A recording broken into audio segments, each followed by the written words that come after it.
reflect on the song that we just sang, not "This Is the Day," but how He loves us. I want you to take the time to reflect on the darkest hour of your life, wherever it might have been, wherever you might have, it might have been at a time where you thought you were gonna OD, you thought you couldn't make it inside those prison walls.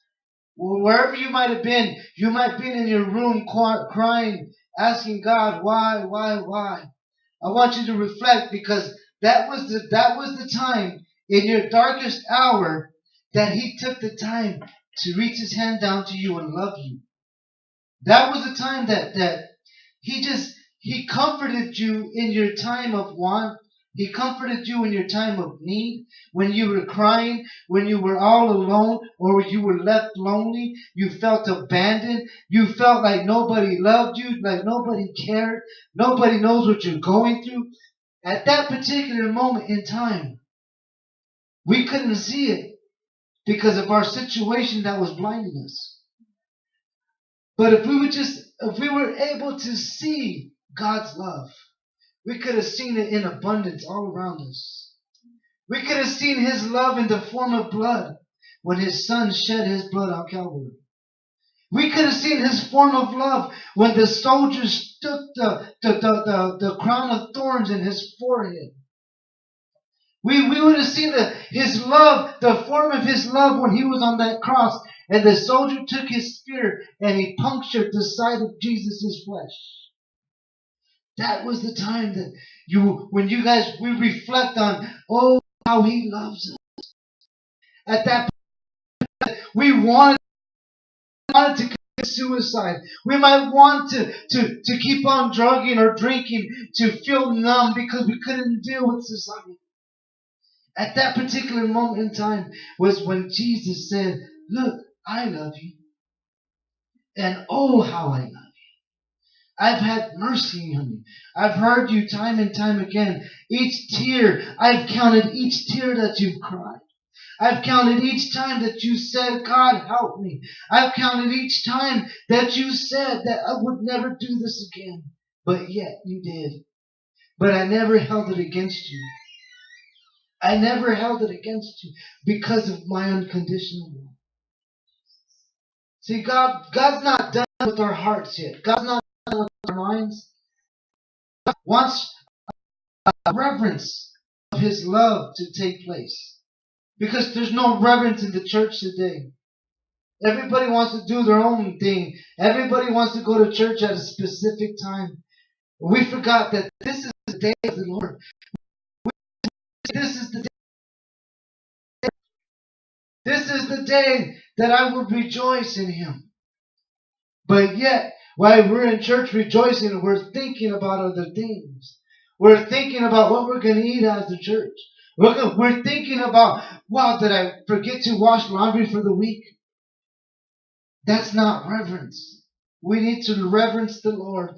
If we proclaim that this is the day that the Lord has made, then it is the day, in fact, of worship. It is the day that we should set aside just for the Lord, and that's it. It's the day that we should get up in the morning and rejoice that we are here in our right minds. We're no longer out there, having to take some kind of substance just to deal with our women or to deal with our man, or having to take substance just to children. We're here in our rightful minds that the Lord has gave. Not only is this the day that the Lord has made, but this is the person that He blessed the day for. And we need to get into our minds that, yes, we are worthy. We're not worthy because of what we've done, but we're worthy because of what we're covered in. We're covered in His blood. We're covered in His blood, that blood that He shed. That blood that we're reflecting on, and how He loves us. How He loves us, and how good and how merciful God was on our lives. And I'm speaking from experience, because God loved me so much that when I was there, when I was deep, He was there to breathe life into me, even though I didn't deserve it as a sinner.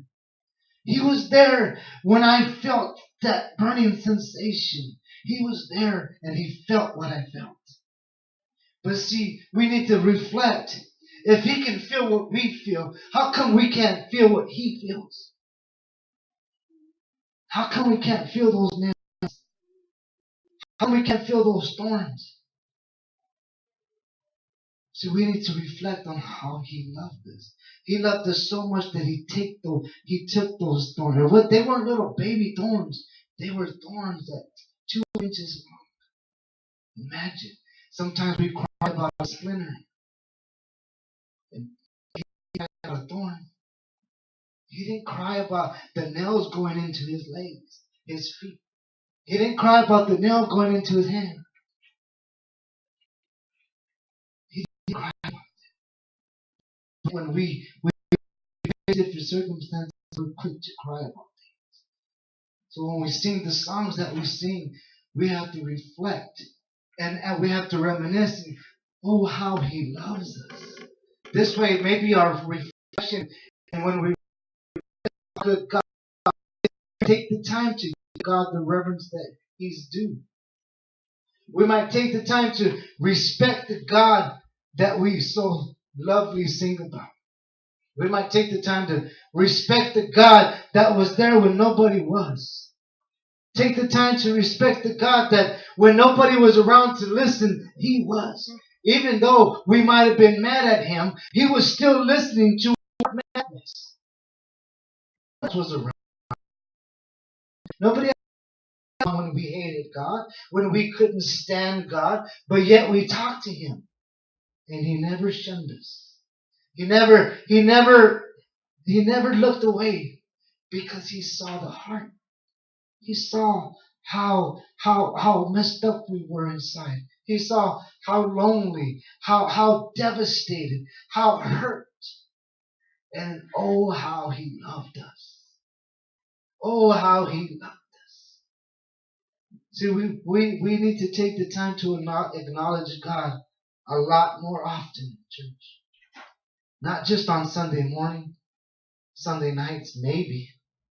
Wednesdays, maybe. Tuesdays at a Bible study, maybe. Friday at prayer, maybe. But every day of our life. And I'm speaking this to take the time because the title of the is Lost in Translation. See, I take titles from different movies, and I try to apply them to the Word of God because a lot of people in society today would go watch a movie rather than to be in church. So if we can take the title to a movie and invent the word out of that movie, then maybe we get people back into the churches. Maybe we can get the people back to where they needed to be, or back to where it is long enough that God would operate.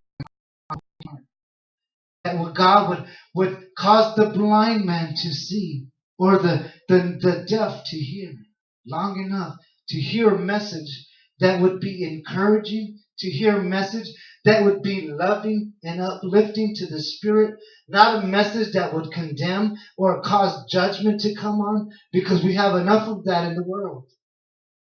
But a message that would lift up a brother and say, you know what? Don't worry about that. You don't have to live in that mess. You don't have to continue in the way you are. But there's a better right. There's a better way. And let me tell you what way. Let me tell you.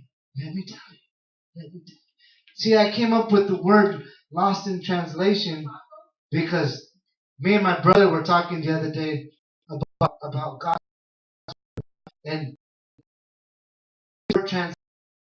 And I was like, oh, something popped, like something into my mind. It was like, wow, we get lost in translation.